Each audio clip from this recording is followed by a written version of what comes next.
Good morning. Great to see everyone. Welcome to this special place, this special time.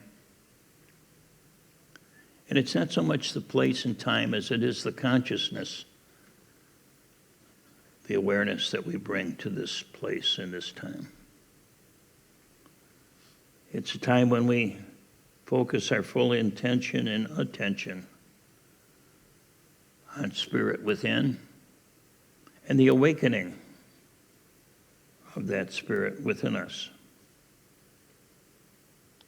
So I want to share with you this morning a little story about a time maybe a dozen years ago when I had just completed a week-long retreat at Conception Abbey, which is a Benedictine monastery about 2 hours north of Kansas City. And I was coming home, driving home after the retreat. Normally I don't listen to the radio when I'm driving, but I was a little bit tired and I thought, well, it'd be a good idea to turn the radio on just to stay alert. And I just happened to turn onto a TED Talk in process. So I listened to the TED Talk, and then after the talk, there was a discussion with, interview discussion with a journalist afterwards. And the TED Talk was by a researcher, I don't recall his name, but he was doing research into what causes people to be happy. Why are we happy? Why are we not happy? So the researcher developed this ingenious system of developing 52 different parameters. The parameters were things such as, what are you doing? Do you enjoy what you're doing? Are you doing what you want to do? Are you doing what you're doing with someone else, someone you care with? Are you by yourself with another person, et cetera, et cetera? So all of these mundane life conditions. And after a couple of years of research with several thousand people, he came to a conclusion. And the conclusion was rather startling to him. He didn't understand exactly why or how, but he just announced the results. And the results of what makes people happy is not about what they're doing or who they're doing it with, or even if they like to do it. But interestingly enough, the people that reported being happiest were those that were present to what they were doing, which is very interesting. So it didn't matter what they were doing, who they were doing it with, alone or with others, but the question was, are you present? Are you fully present to what you're doing? And those that said yes reported the highest degree of happiness. So the journalist quite naturally would say, well, why do you think this is true? And the researcher said, I don't have any idea why it's true. I just report the results of my experiment. This is a good scientist. And then the journalist says, well, how do you get people to pay attention in the present moment? And the journalist, or the scientist also said, I don't know. You'll have to ask somebody else about that. Well, I was just coming home from a 5-day mindfulness retreat. So I thought, I wished I had their phone number. I'd pull over to the side of the road and give them a call. But unfortunately, the interview was taped anyway, so those folks were probably long gone. But what I want to do this morning is to address those questions. Why would paying attention make us happy? And how do I practice paying attention? So that's what I want to talk about. Why would it be true? Why is being in the present moment something that would make us happy? Well, let's start with what unity teaches. That is, our key to happiness is the realization of God as the only reality. Okay? There's one presence, one power, God the good. And we not only believe that, but we seek to know it.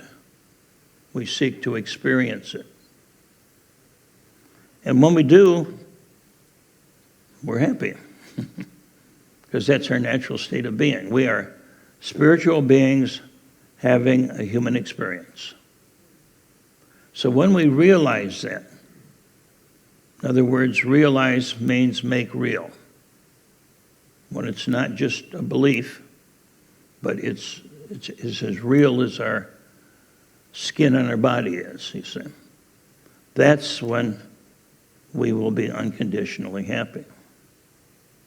When I talk about happiness, I'm talking about not just what I call the Disneyland kind of happiness, not just having fun, not just being entertained, but a deep sense of satisfaction and peace that is unconditional. In other words, it doesn't depend upon conditions. Now, that's a really powerful statement because every human experience of happiness is based on some condition. I'm healthy, I'm well-fed, I've got enough money, my car is running, I feel like I'm loved, or whatever the conditions are. But typically, when we say I'm happy, then we'll say I'm happy because. That's the condition. Or if somebody says, I'm not happy, then somebody will say, why? You see, what's the conditions causing your unhappiness? So, we're talking about a deep realization of happiness. So in general, why haven't human beings not discovered this, experienced this, realized this? Many people know it, but relatively few realize it. We may know it, we may believe it, but realization is not that easy. What is it that keeps us from realizing the one presence, one power, the key to happiness? Well, I think you all know the answer to that.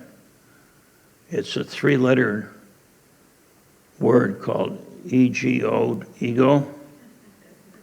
And basically what that means is that it's not so much the ego itself as the fact that we are identified with the ego. We think it is the one and only me. The ego, in spiritual terms, generally relates to that which separates us from the awareness of the divine. So ego means me, I.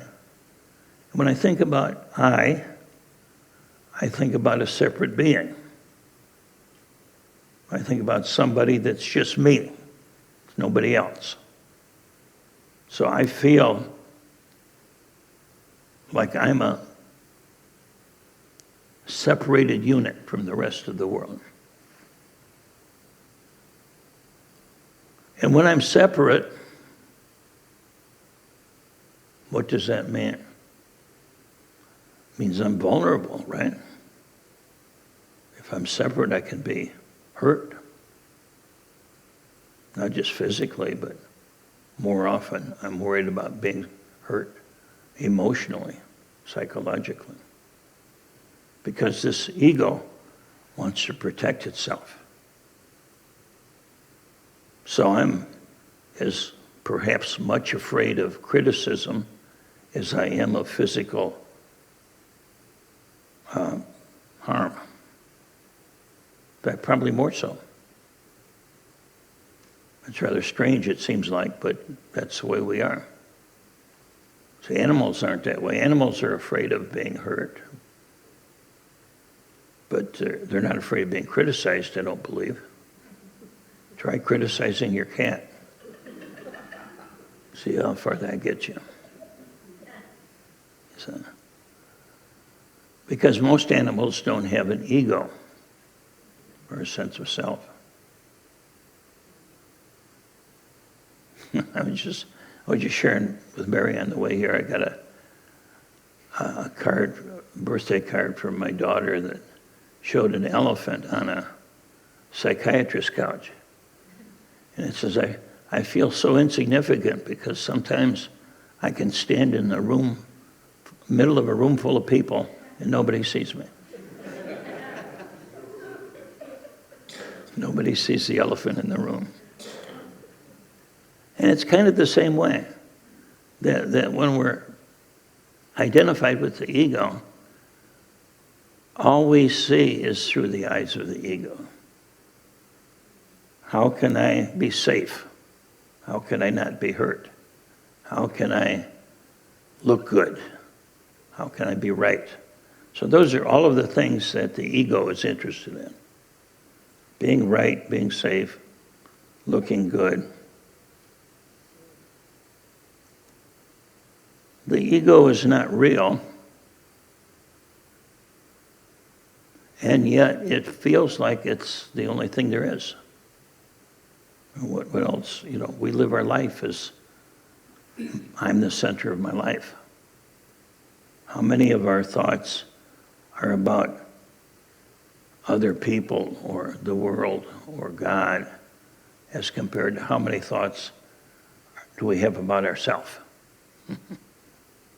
Am I looking good? Am I doing it right? Whatever that conversation may be. So we're identified with the ego not because we're stupid or we're bad or sinful, but simply because we've been trained to. The teacher Ram Dass, many of you know of him. He's passed now, but very interesting, colorful teacher. And he used to say, as soon as we're born, we go into somebody training. We're trained to be somebody. We're trained by our family. We're trained by our culture. And we're trained by whatever influences are large at the time of our childhood in particular. So we're told in so many words that we're smart or we're not, we're prettier or we're not, we're strong or we're not, we're valuable or we're not, et cetera, et cetera. And we may be also taught that we're loved under certain conditions. Parents are human, and as such, they're not capable of giving us unconditional love because they've probably never experienced it that themselves. So they loved us as best they could, and sometimes that was good enough, and sometimes it wasn't. But whatever the case might be, our sense of self, believing that that's all of who we are, that's the problem right there. I remember here Thich Nhat Hanh, whom most of you have heard of, a Vietnamese meditation master, beautiful soul. And he was giving a talk to a group of psychologists, Western psychologists. And one of them asked that can Buddhist meditation help with the problem of low self-esteem? Good question. And Thai, as he's referred to, Thich Nhat Hanh, he thought for a moment and he said, yes, Buddhist meditation can help with the problem of low self-esteem. And then with a little smile on his face, he said, and Buddhist meditation can help with the problem of high self-esteem as well. You see, from our point of view, we don't think high self-esteem is a problem. Because in our culture, we assume that the ego is real. The best thing you can do is have a good ego. That's not a bad thing, but, you know, the teacher Gurdjieff used to say, if you've got a healthy ego, it's like being in a prison cell that's got carpet and television and plus sofa and chairs and maybe a wine bar or whatever, you know. Sounds pretty nice, but there's a problem, right? You're still in prison. Yeah. So that's what a healthy ego is like. Not a bad thing, and it's a good thing, but it's not the ultimate end of what we need to be happy. One of my teachers used to say, you will never be happy. That's kind of a tough one to deal with. Yet, he says, you will never be happy because you are the cause of your unhappiness. You are the cause of your unhappiness. But it's not your fault. Okay? So, you are not your fault, is what he'd say. You are not your fault. In other words, we grow up assuming that the ego is real and this is who we are. I mean, that's what we're taught. That's what we're conditioned to feel. So it's not our fault. Does that mean that when I die, my ego's gone and I'll be happy? I don't know. But I don't know about you, but I don't want to wait till then, you say. I want to do it here and now. And I think there's a reason why we are not dead. We're still alive. The ego, once again, is not bad. It's necessary. But it's problematic if we are totally identified with it. Think about a football player. Think about any of the players on the Chiefs, for example.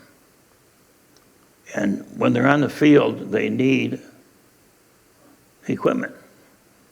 They need helmet, shoulder pads, and all of that, and probably a lot more.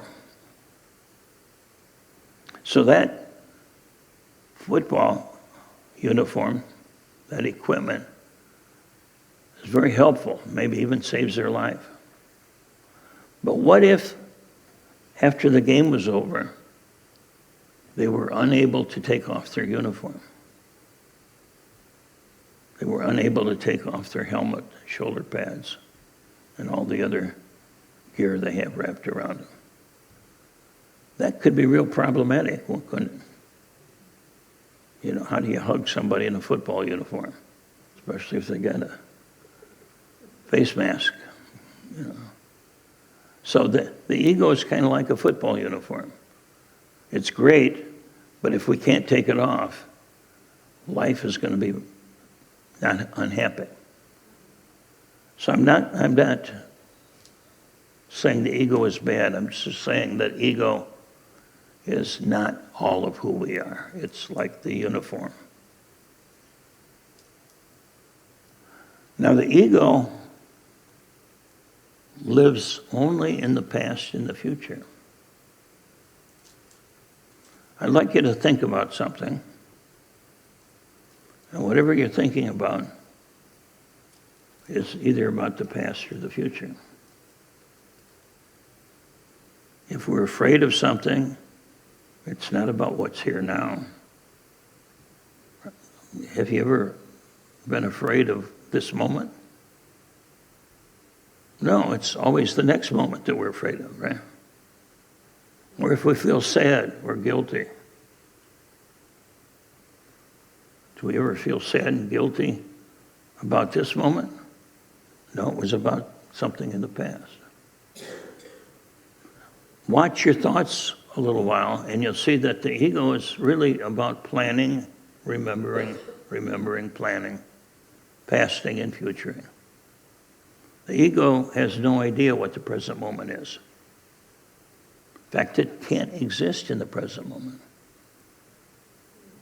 Who would you be if you had no past and no future? You'd be you. The real you. The divine you. So how do we have no past and no future? We live in the present moment. When we live in the present moment, God is waiting for us.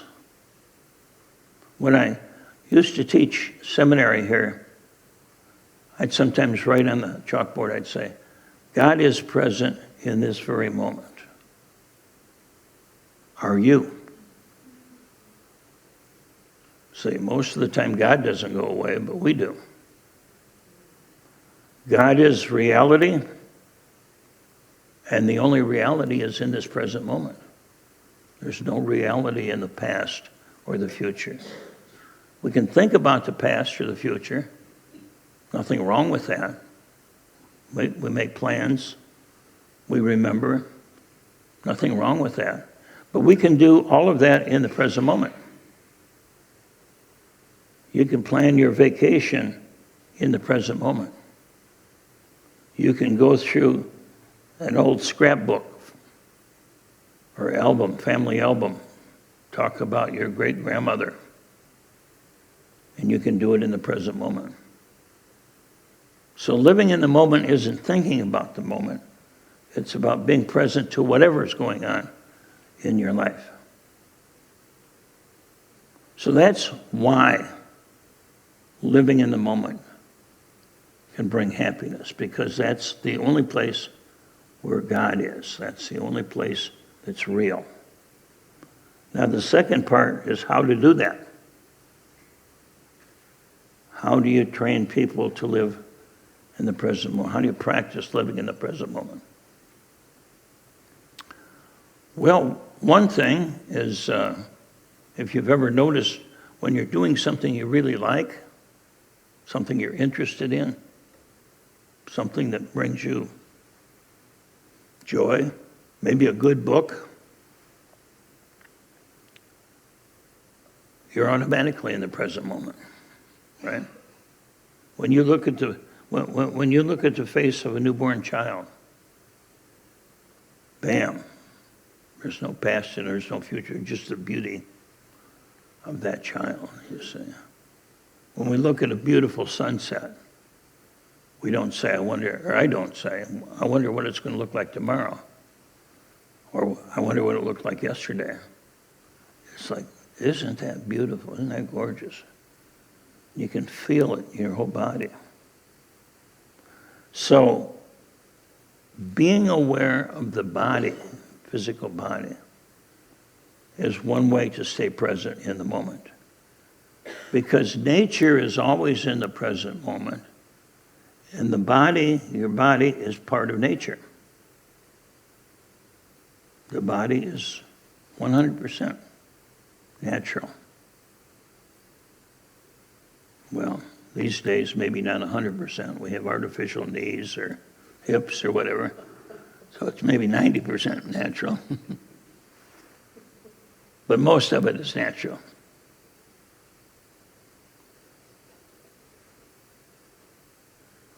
Ralph Waldo Emerson, quote, "These roses under my window make no reference to former roses or to better roses. They are what they are. They exist with God in this moment. There's no time to them. There's simply the rose. And it's perfect in every moment of its existence. The bud, the blossom, whatever. But mankind postpones or remembers. He does not live in the present, but with reverted eye laments the past, or heedless of the riches that surround him, stands on tiptoe to foresee the future. He cannot be happy and strong, we cannot be happy and strong, until he too lives with nature in the present, above time. Above time. So now is not part of time. Now is beyond time. Swami Beyondananda, who's both a wise person and a funny person. That's not his real name.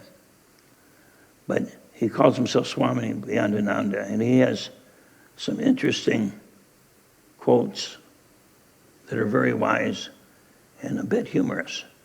And he says, Swami Beyondananda says, when you're fully present in the moment, time becomes a thing of the past.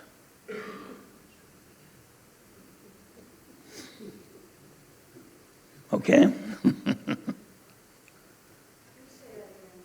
Yeah. When you're fully present in the moment, time becomes a thing of the past.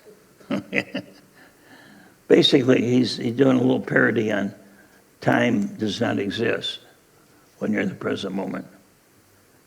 And so he's saying it's a thing of the past.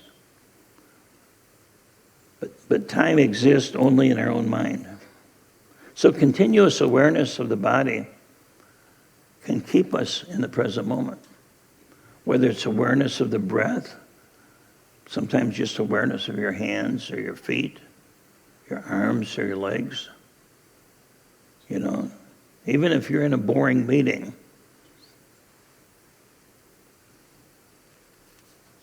notice your hands, feel your hands, feel present. And just notice that every time you experience something with your body, when is it? It's now. Eating, drinking, breathing, whatever we're doing, you see. It's really easy to do. It's difficult to remember to do all the time. That's the key, though, is to do it as continuously as possible. So, just a final word on that. Do it as continuously as possible.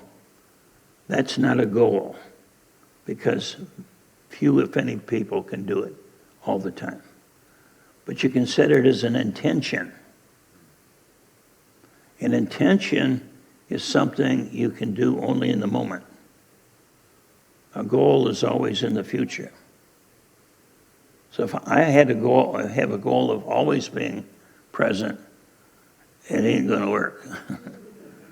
But if I have the intention, then all I have to do is ask myself, am I living that intention? If the answer is no, then come back to it, whatever it is. Feel the body. Sense the body. The body's alive. The body is what brings you into this incarnation. That's what incarnation means, in the body.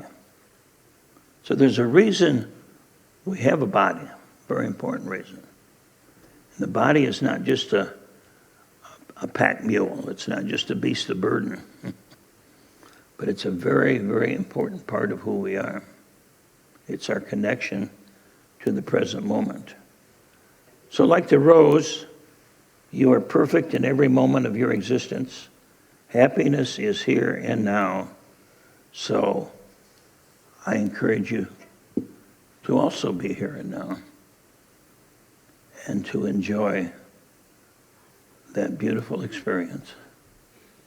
Whatever you're doing, being here, being now, being fully alive. God bless.